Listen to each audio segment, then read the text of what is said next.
O ano após a reforma, é decidido homenagear Júlio César no seu próprio calendário por ter efetuado aquela reforma.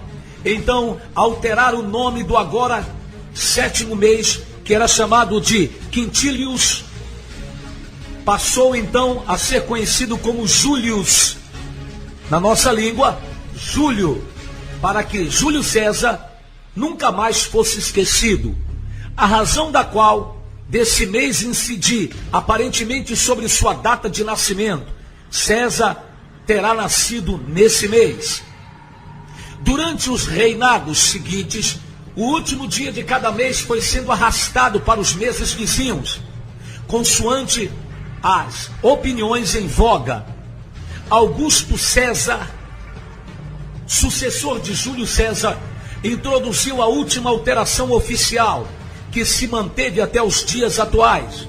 Orgulhoso como era, e tendo obtido com sucesso grandes feitos para a sociedade romana, escolheu outro mês como homenagem a si mesmo, numa ação similar ao imperador Júlio César.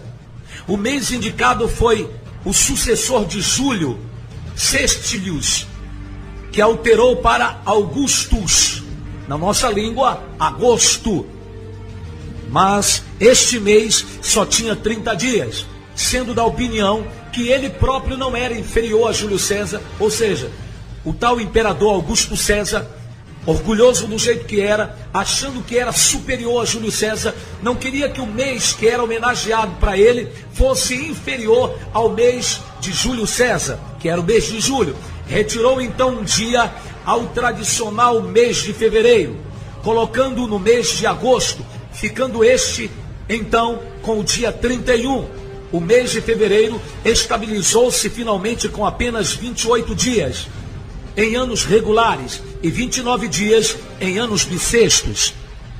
Infelizmente, a sua grandiosidade não foi suficiente para acabar com a proliferação de erros que continuamente se cometiam no calendário. Somente após o ano 8 depois de Cristo foi atingindo o fim desse caos, a partir do qual se atingiu a estabilização definitiva do mesmo, até o aparecimento do calendário gregoriano.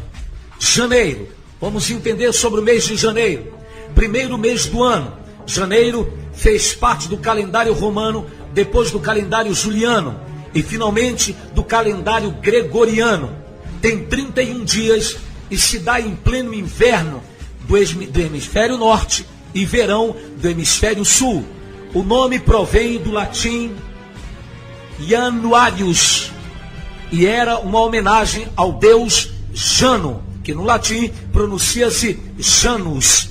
O mês foi introduzido no calendário criado por Numa Pompílio, como já disse, que na tradição histórica teria sido o segundo rei de Roma, sucedendo o seu fundador lendário Rômulo. Sabino de origem, Numa Pompílio criou janeiro como o 11º mês do ano. Janeiro passou a ser o primeiro mês do ano em 709 de Roma, 45 a.C.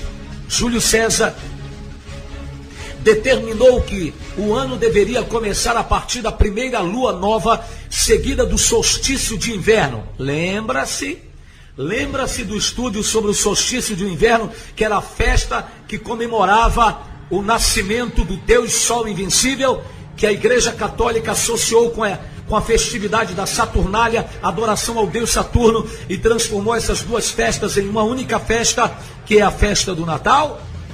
Vamos lá. Seguida do solstício de inverno, o dia 21 de dezembro do hemisfério norte, que aconteceu 8 dias depois daquele ano.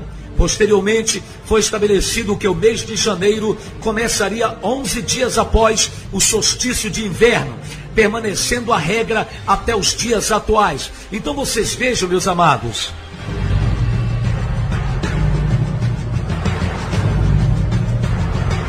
vocês vejam que a festa do Ano Novo tem uma relação ou uma correlação com a festa do solstício de inverno, que é a festa criada para adoração do Deus Sol Invencível. essa festa, são duas festas, aliás, são três festas ligadas uma na outra, que é a festa do Deus Sol Invencível, poste ídolo, a festa da Saturnália, que era a festa ao Deus Saturno, e a festa ao Deus Jano, que era a passagem de um ano para o outro, comemorada nessa mesma época. Observe que a duração é apenas de uma semana, de uma festa para outra. Eles juntaram essas três festas e incutiram na mente das pessoas que elas deveriam fazer essa festa, e elas, sem saber, estavam cultuando um diabo, um demônio, um espírito de trevas chamado Deus Jano, poste ídolo, que era também chamado de Deus Sol e de Deus Saturno. Vamos continuar entendendo mais sobre isso. Jano é um deus de grande importância na mitologia romana, ao contrário dos outros deuses romanos que tinham seus similares da mitologia grega, como Júpiter e Marte na mitologia romana, era Zeus e Ares, respectivamente na mitologia grega. Jano é um deus unicamente latino, sem correlatos também da mitologia, na mitologia indo-europeia. Há várias versões sobre sua origem, mas sem grandes evidências ou concordância. Na versão mais tradicional, teria nascido na Sitia, Ásia Menor. Em algumas versões, é tido como filho do deus Apolo, e Creusa, filha de Ereteu, rei de Atenas. A lenda de Jano relata que este chegou com a sua frota através do mar Tirreno em terras itálicas, estabelecendo-se no Lácio, fundando a cidade de Janícula. Ao ser destronado pelo seu filho Júpiter, Saturno exilou-se no Lácio, sendo bem acolhido por Jano. Como agradecimento, Saturno teria dado a Jano o poder de ver o passado e o futuro ao mesmo tempo, sendo dotado da mais alta prudência. Em Roma, Jano era cultuado, esse deus chamado Jano era cultuado, tudo aquilo que representava o que fechava, patrono de todos os finais, porteiro celestial, é representado por duas cabeças, que significava o término e o começo, o passado e o futuro. Era o Deus responsável por abrir as portas do ano. Na Roma antiga, a figura de duas cabeças de Jano era postas nas portas das casas, sendo o templo, no seu templo, tinha as portas abertas em tempo de guerra e fechadas em tempo de paz, segundo a tradição de guerra que Roma gerou em suas conquistas. As portas só foram fechadas por duas vezes, nos reinados de Numa Pompílio e de Augusto. Por causa da dupla função, recebeu dos romanos dois epítetos principais: Jano Partúcius, ou aquele que abre, e Janus Clusius, aquele que fecha, aquele que cerra. O ser humano sofre da síndrome de Jano. Ele quer ver o seu futuro, ele quer ser o Deus do seu futuro. Por isso, todas as formas e adivinhações, ainda que sempre enganosas, fazem sucesso. Elas dão uma sensação de controle do futuro. O ser humano resiste ao fato de que o futuro está fora do seu alcance, do seu olhar. O fato é que o novo ano é uma incógnita para a perspectiva humana. É por isso que você vê, toda época do final do ano, aparece os tais adivinhos, movidos por entidades malignas, para tentarem adivinhar o que será no próximo ano. O tempo e o ser humano são duas criações de Deus.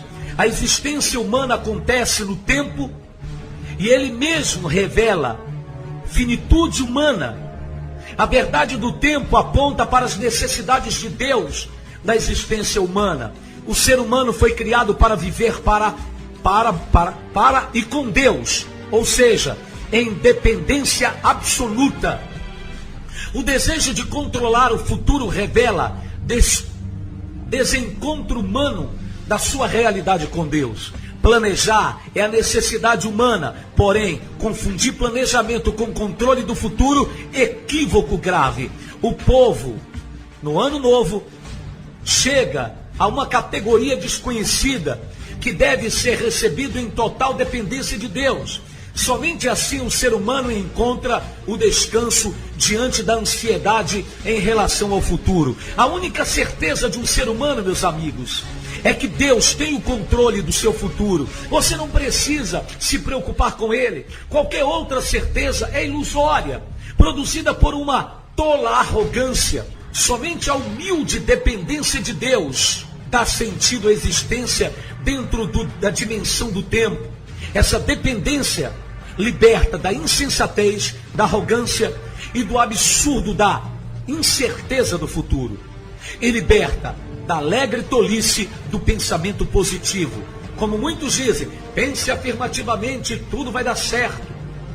Esse é mais um desvaneio humano, o de querer ter o poder de Deus. Essa história de dar 3 pulinhos, essa história de pular não sei quantas ondas, essa história de comer lentilha, tudo isso é balela, é conversa fiada de crenças satânicas para levar você à adoração do Deus Jano.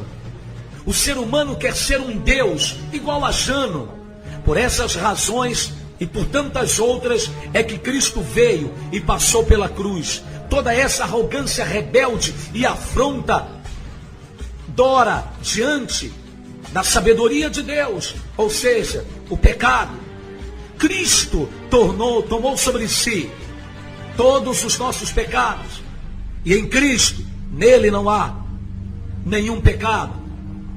Nele há perdão, a reconciliação com Deus, a paz, com uma ordem de sua realidade dentro do seu tempo. A harmonia com a existência e o descanso diante do incerto são encontrados ao se submeter a Deus. Fomos criados por Ele e é para Ele que devemos viver todos os dias da nossa vida.